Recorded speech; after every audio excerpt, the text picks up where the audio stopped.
The big bark. Listen up, dog owners. It's for you, all you canine lovers. It's your favorite podcast, The Big Bark, with your host, Darragh Burke, and canine co-hosts, Bruno and Milly. The Big Bark.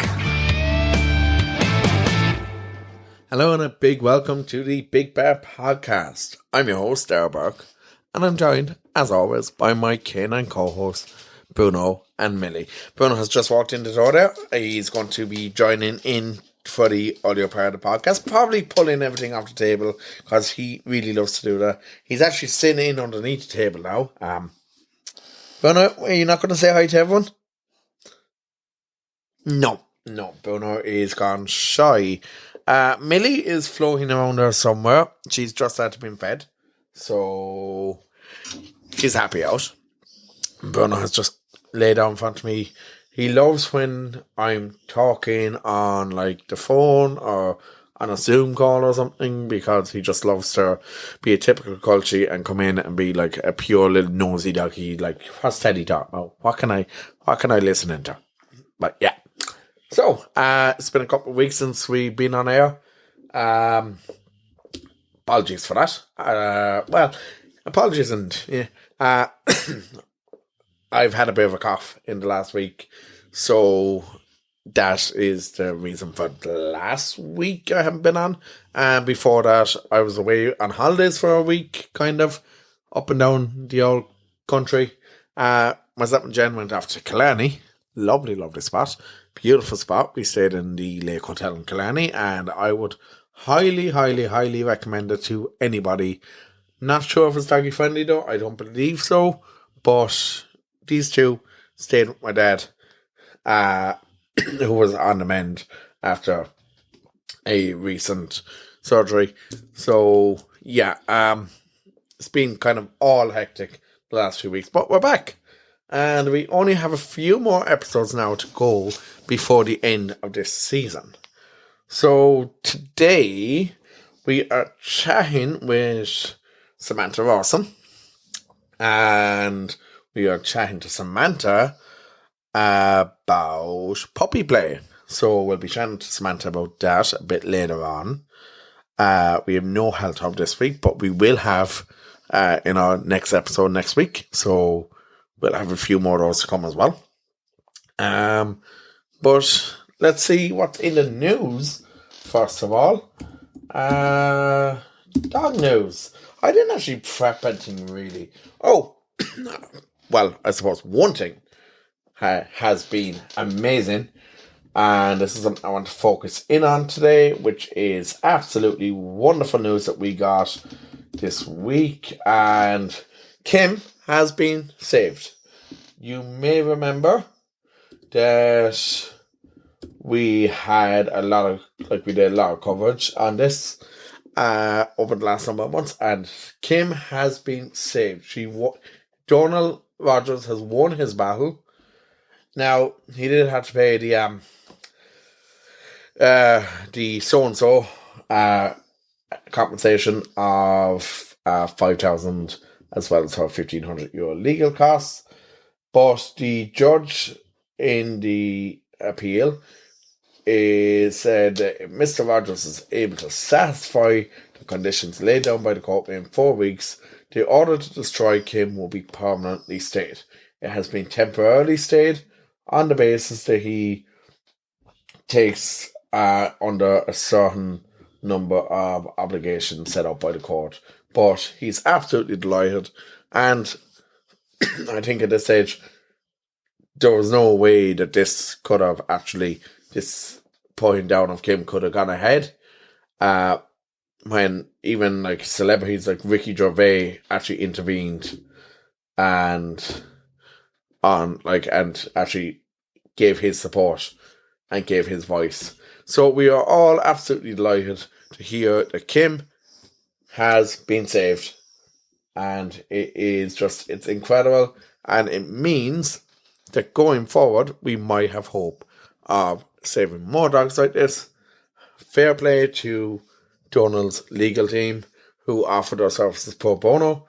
Fair play to the likes of Fahim Gunning from Grip Media, who originally broke the story, and everyone along the way who has helped with the GoFundMe, with the petition.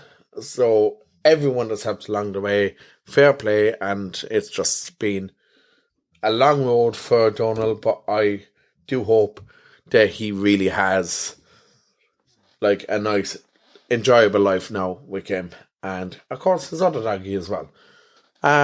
But yeah, that's actually really all the news that we have for doggy news this week. There hasn't been really much else happening. We're getting in the run up to Halloween now, so we'll have our special Halloween episode coming soon. And on that note, actually, we will have... oh God, I still have this cough, by the way. Not going away.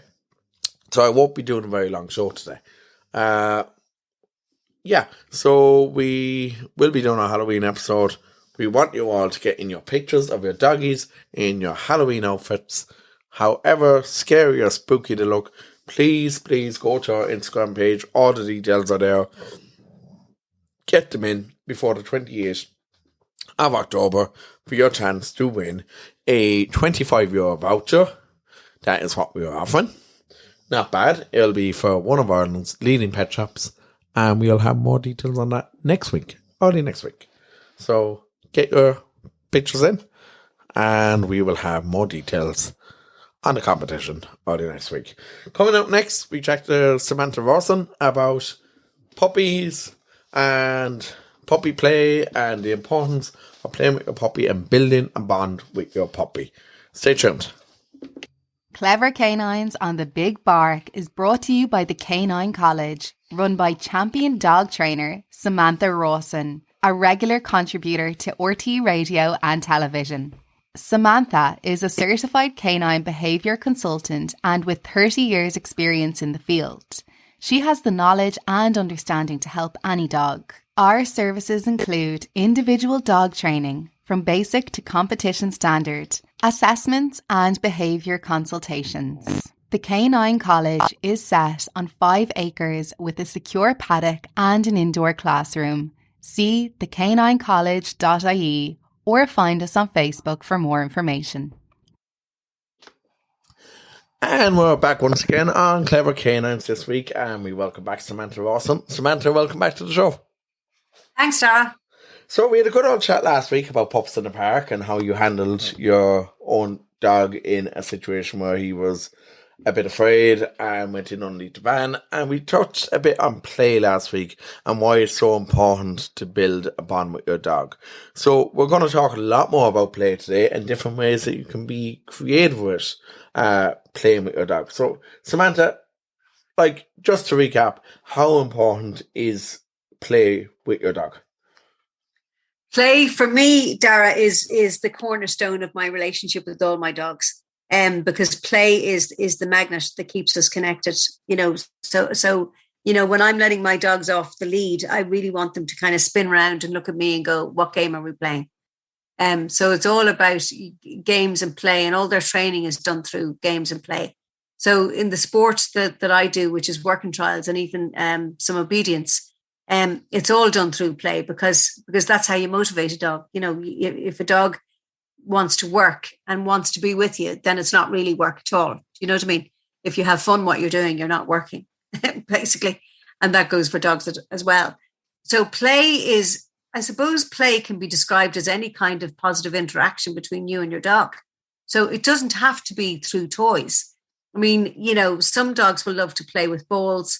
Some dogs don't love to play with balls. So different breeds will play differently. So, a Labrador might love to go and retrieve a ball, but maybe a pug, because of the shape of his face, doesn't want to play with the ball. So how do you play with a pug? So it's really about knowing your dog and knowing, what kind of motivates him or what tickles his fancy, so to speak. So say if I had a little pug, so maybe a lot of pugs love to kind of chase their tail. Now, chasing your tail isn't really, it's not really a good sport. But you could kind of, scratch their bum, and when they spin around, you could kind of teach them to maybe target your hand. So most pugs are little greedy so-and-sos as well. So if you use food, you could get them to target your hand. and get them to touch things. And then you could transfer that touch onto a little cone or, a stick or anything. So if you teach a dog to target using its nose, and then as soon as it does that, you go yes and give it a treat. So you're marking the behavior with a yes or a clicker. We could talk about clickers as well if you want. I'll kind of explain how clickers work.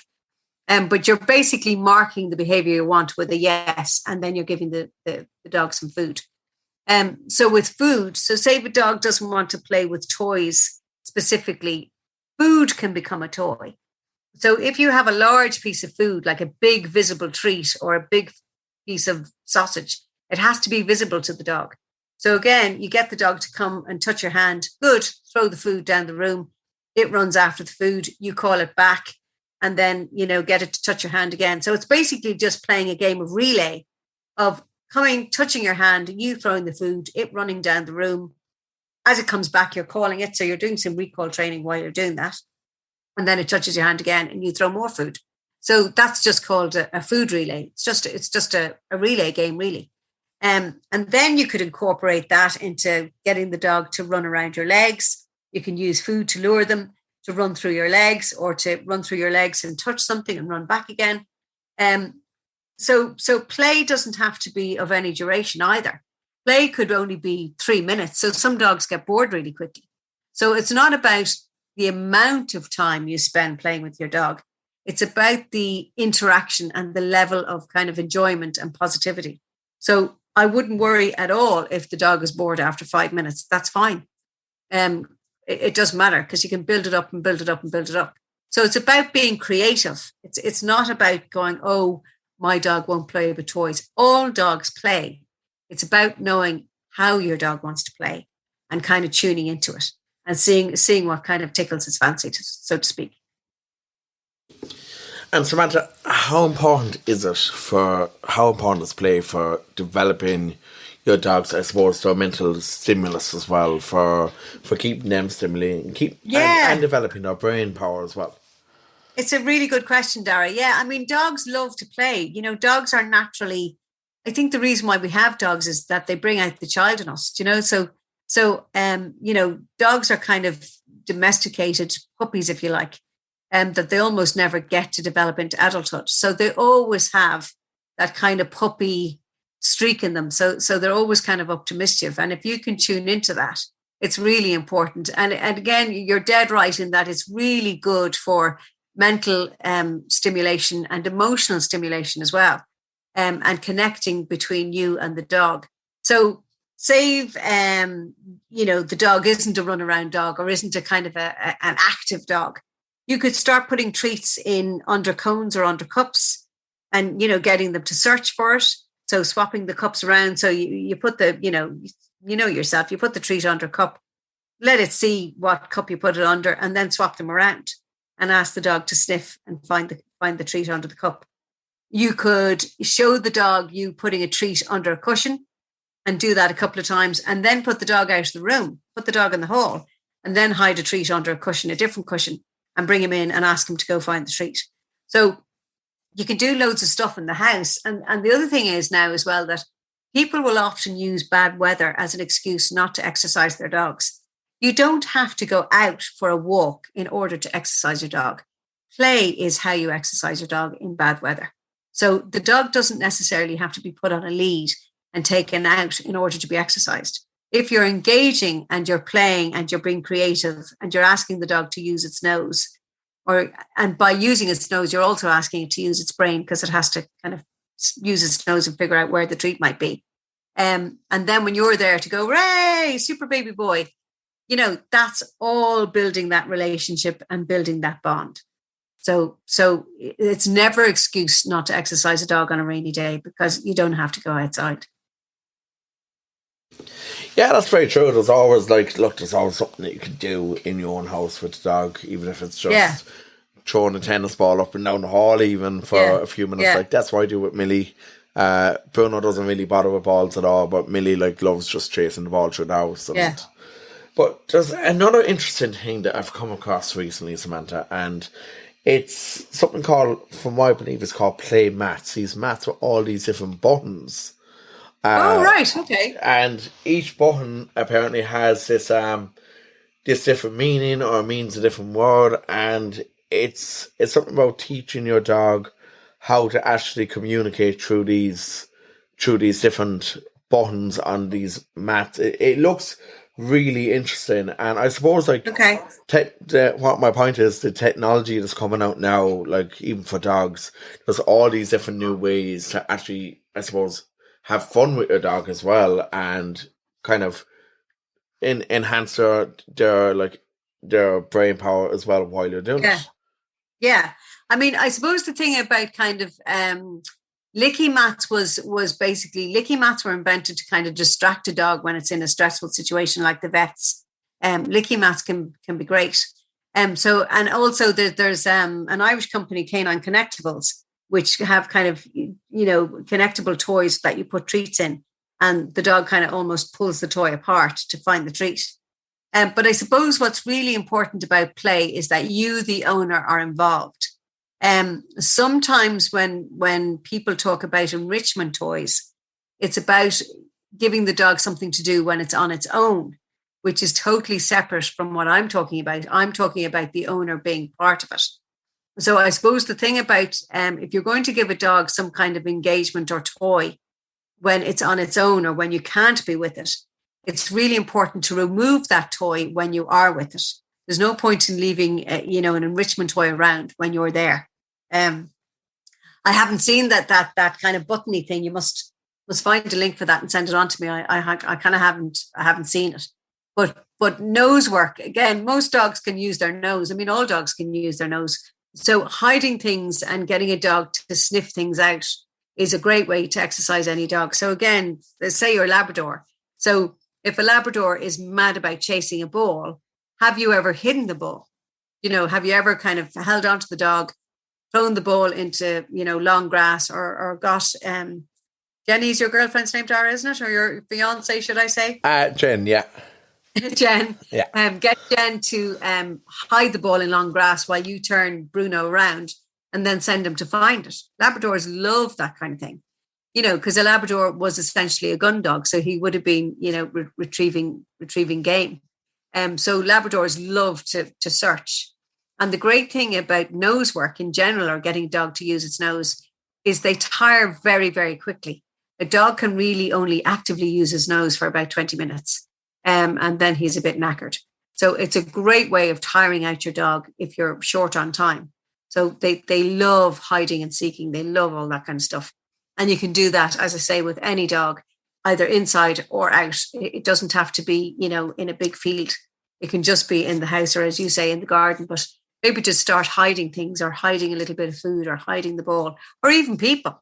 If the dog is attached to one particular person, maybe when you're out in the park, get the person to kind of hide behind a tree and then call it. So the dog has to figure out, well, which tree are you behind?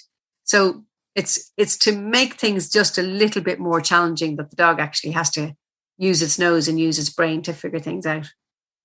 And I suppose as well, like when you mentioned like using their nose there to even find a person that they're familiar with, like dogs will recognize your scent straight away. They have this really, really powerful sense of smell. And like Bruno's actually half bloodhound. So so he definitely uses his nose a lot more, and you can really see it when he's out and about. You can see the full bloodhound mode come out in him. Yeah. Yeah, I mean, my sister has Cavaliers, and they are great little search dogs. I mean, they will find a ball in any grass anywhere. And again, people think Cavaliers are just little lap dogs, but again, they're spaniels, so they're gun dogs. So all dogs love to use their nose, but especially any of the spaniels or the gun dog breeds. The Cavaliers are great little search dogs, and they love it. So to try and make it more challenging, and even with food, instead of just handing dog a treat, kind of show it to him, maybe give him one freebie and then throw the other one into the grass and let him go and find it, So if you were going to teach that, say, I would have a big handful of treats and maybe make them quite large and visible initially and scatter them. So the dog has some chance of finding something because you've scattered a whole handful. And then as the dog gets good at using its nose, then you would make the treats a little bit smaller. And then you could maybe reduce the amount. But the really important thing when you're training a dog to do anything is it has to succeed.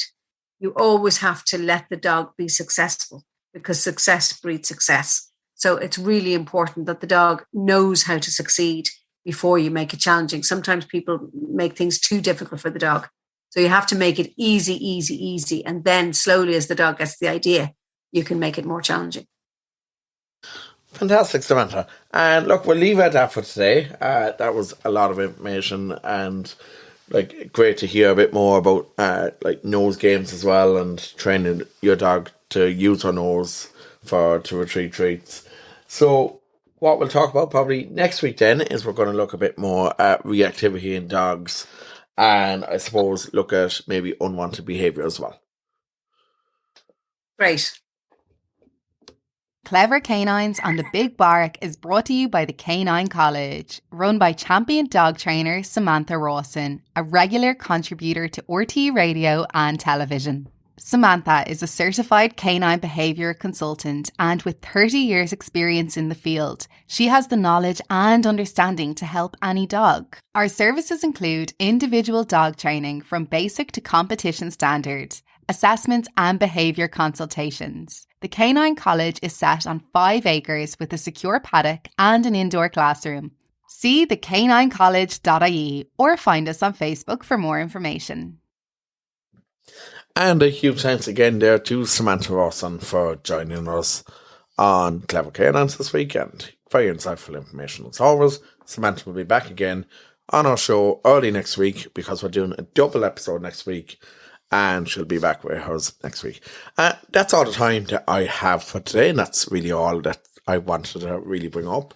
We do have our I Believe in Santa Paws campaign running. We're going to hold off on more details on how to order, but keep getting your photos in. All the details are on our Instagram page. Be sure to follow us on Instagram and on our Facebook and Twitter pages too. From me to you, have a great week and give your puppies lots of cuddles.